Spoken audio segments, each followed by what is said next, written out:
चिंटू का नाही मी किचनमध्येच बसून असतो.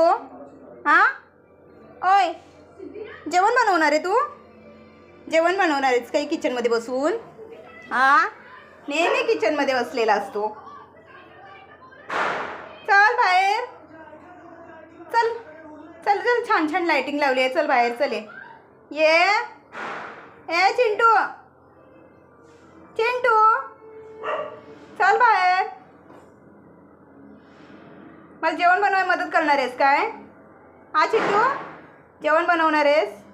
जेवण बनवणार आहे माझ्यासोबत? बोल बोल इकडे बघ. जेवण बनवणार आहेस माझ्यासोबत? नुसता किचनमध्ये हां ए मागोबा नुसता किचनमध्ये बसून राहील. चला तो पिल्लू बाहेर बसलाय. चल तेव्हा लायटिंग बघतोय पिल्लू. मस्त मस्त